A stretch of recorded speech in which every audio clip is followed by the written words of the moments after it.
Hey there, curious minds. Do you ever feel like you're just wading through information, always searching for those real aha moments, the bits of wisdom that actually stick? Yeah, we get that feeling. And that's exactly why we're doing this deep dive today. We're looking into some ancient wisdom that feels, well, surprisingly relevant right now.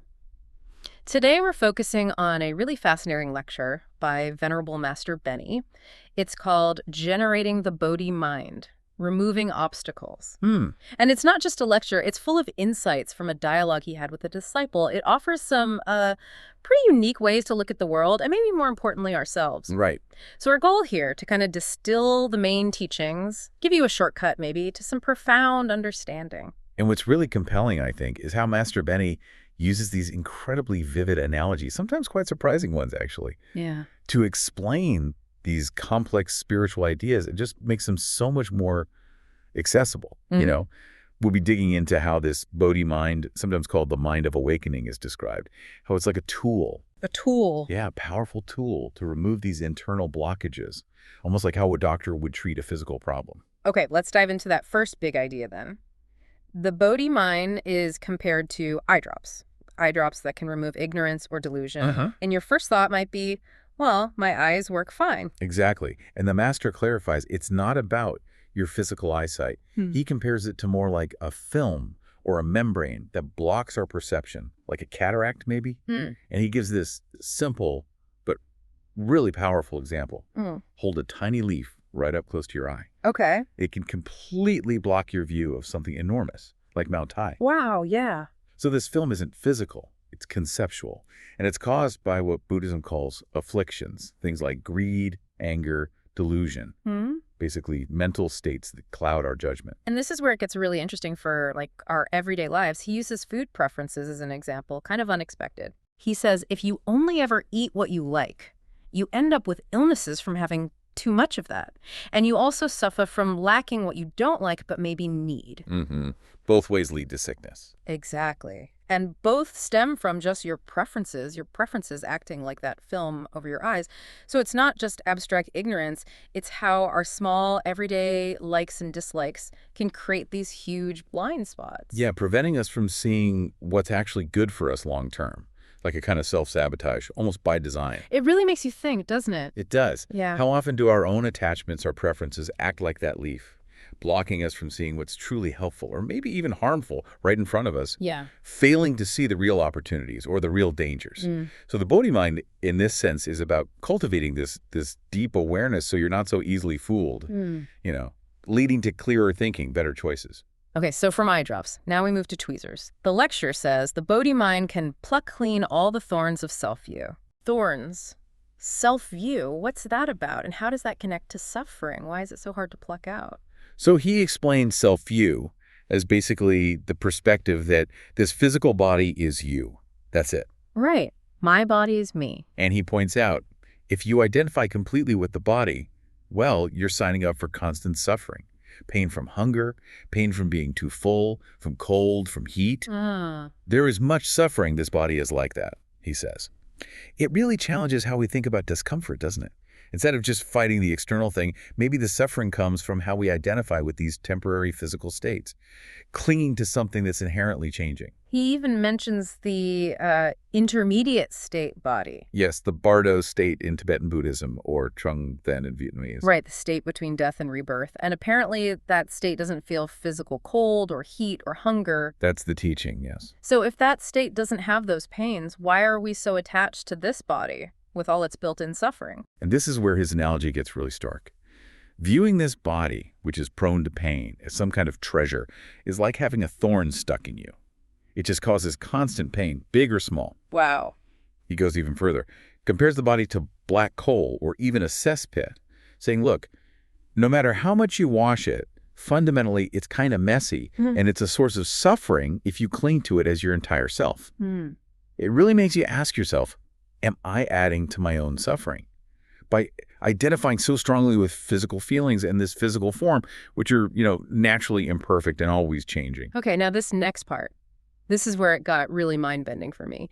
Master Benny says everyone has a wish-fulfilling jewel, like an inner treasure that can manifest anything. The Scintillating. But then he says, incredibly, people use this jewel to create black coal and cesspits, basically suffering. Why? Why would anyone do that? This points to something really deep, habitual conditioning or Mm. hontam. The idea is that people are conditioned, often over many, many lifetimes. That's the Buddhist view of rebirth, to actually seek out and prefer wrong views. They don't really believe in the wish-fulfilling jewel or its potential. Their preference, their ingrained habit, is actually for the suffering, the black coal, the cesspit. Sounds like an addiction. It is, in a way, an addiction to patterns of suffering itself. He uses this shocking analogy. Imagine picking up, well, feces, Yeah, it's graphic. bringing it home, plastering your house with it, and then getting mad that your house stinks, and even like mentally chewing on it. It sounds absurd. Totally absurd. But he's suggesting that's kind of what we do when we choose to focus on and hold on to suffering. It's not just bad habits. It's this deep, often unconscious preference for the patterns that keep us miserable, even when there's another way. And the way out, he says, is to burn these deep habits, this huge tree of conditioning. Burn it with the fire of wisdom, Louis Trutac. Sounds intense. It is. And the challenge is huge because people are afraid they'll have nothing left to play with or nothing to chew on, as he puts it. This fear, this attachment to the known suffering, leads to what he calls the world of endurance, Tijuranin, where people just put up with their self-made misery because breaking those habits feels too scary, too alien. It does make you wonder, though, how do you actually start burning that if it's so deeply ingrained? It sounds incredibly difficult in practice. Yeah, definitely. Okay, let's shift gears a bit, how we interact with others. The lecture talks about offering and giving or charity. Is there a difference, like, in the spiritual merit or return you get? He clarifies this, giving with great compassion, daibe, especially to someone who is really poor and suffering. Whether you call it an offering or charity, the result, the return, is potentially vast. He uses the phrase 1 to 10,000. Wow. He defines a merit field, Fukden, as like fertile land, a place where good deeds can be planted and they'll grow and yield a return. So it's not just about the giver's intention, though that's crucial. It's also about the capacity of the field, the recipient, the situation to generate benefit. So the context matters. Absolutely. True generosity isn't just the action. It's the compassionate spirit behind it and the purity of the situation, you could say. He makes some important distinctions, too, like family members giving to each other. That's more like cause and effect, mutual support, not really a merit field in the same way. Right. And even more strikingly, he says parents who exploit their kids for money. They're like pests. Yeah. They consume, they don't nourish, so they're definitely not a merit field. That's quite a statement. It is. But he says the safest and most effective way to generate merit is actually through the compassion field, by Dian. Okay, what's that? It's seeing someone who is vulnerable, his example is like a dying dog, and helping them, feeding them. But here's the key.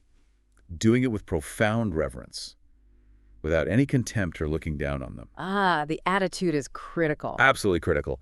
That act, done with genuine respect and pure intention, can apparently yield merit equivalent to offering to a Buddha. That's incredible. It really makes you think, doesn't it? How Yeah. often do our own judgments, our pride, get in the way of just pure, compassionate giving?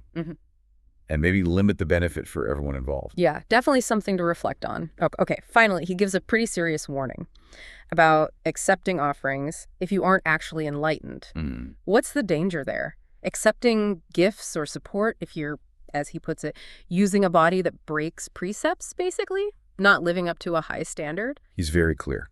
If you imply or let people believe or outright claim you've reached some high state of realization when you haven't, that's considered a great lie.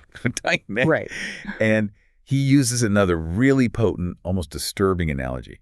It's like dried humy feces carved into sandalwood. Whoa. It might look good on the outside, maybe even smell okay for a second, but fundamentally, it's foul, it's impure.